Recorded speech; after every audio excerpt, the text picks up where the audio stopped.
Hi guys, I'm Ange, your weekend crafter, and I'm back with another color recipe. I often see in my clay groups that color mixing can be pretty challenging for a beginner, so I thought that since I really love mixing colors, it would be helpful to share what I've learned along the way. So, because I miss the beach so much, I wanted to make these custom coastal colors. I called my custom colors Dusky Blue, Windmill Gray, Festoon Aqua, and Rainwashed Green.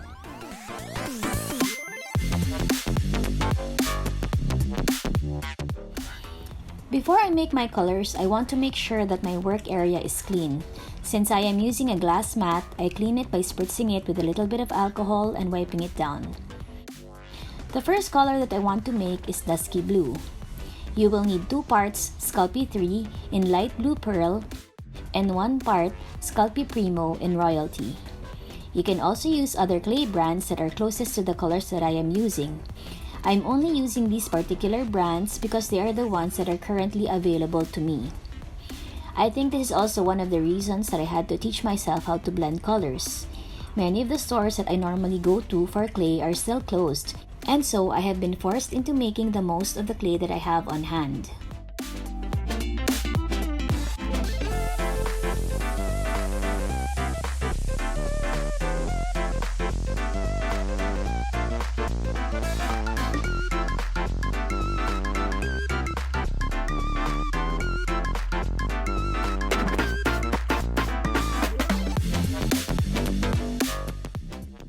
When these are fully blended, your colors should look like the sky when the sun is setting, which is a little bit blue, gray, and violet.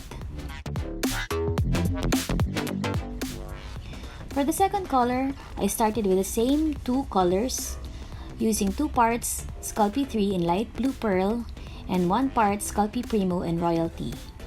But I also added 1 part Sculpey Primo accents in graphite gray.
Once these 3 colors are completely incorporated, you can add a sliver of Primo turquoise to the mix.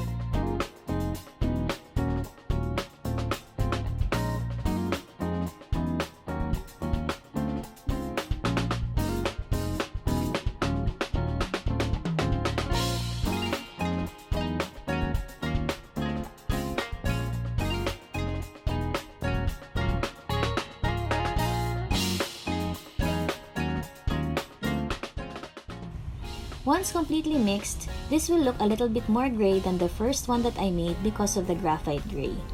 I'm calling this color Windmill Gray. For this next one, I will again use Sculpey III in light blue pearl with a sliver of graphite gray and a sliver of Fimo in glitter green.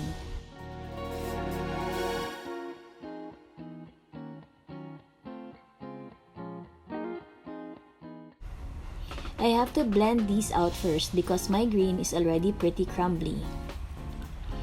If you have clay like this, don't despair. With enough conditioning, this crumbly clay can still be usable, especially when you mix it with softer clay.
And then, when the colors are fully incorporated, I add 1 part Fimo royalty.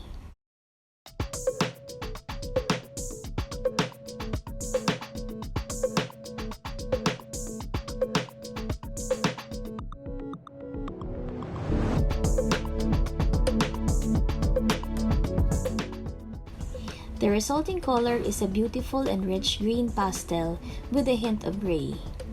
I'm calling this festoon aqua. I researched what festoon means, and according to Google, it is to adorn or decorate with something like a garland. So because of the richness of this color, I think that it's an appropriate name. And finally, we're down to our last color. Let's mix the same 2 parts light blue pearl and 1 part burnt umber. Again, my burnt umber is crumbly, so I make sure that I mix it with a softer clay, which is the light blue pearl.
It's only when the colors are fully incorporated that I add a third color, which is a sliver of glitter green.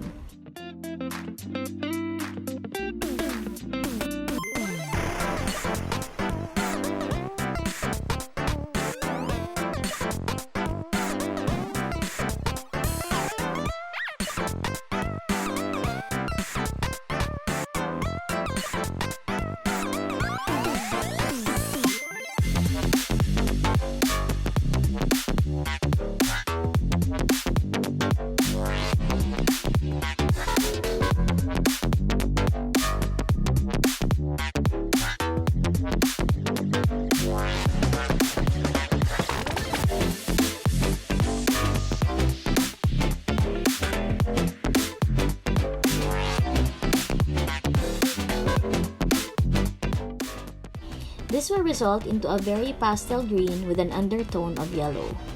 I call this color Rainwashed green. And it reminds me of this greenish patina that you get on metal sculptures when exposed to rain. I made a few earrings to showcase how I used all 4 colors and just loved how they looked together. I hope that you learned something new today. Let me know if you want to see specific color recipes for next time. If you haven't yet, I do hope you like this video and consider subscribing to the Craft Time Studio. Thanks and have a crafty week ahead. Bye!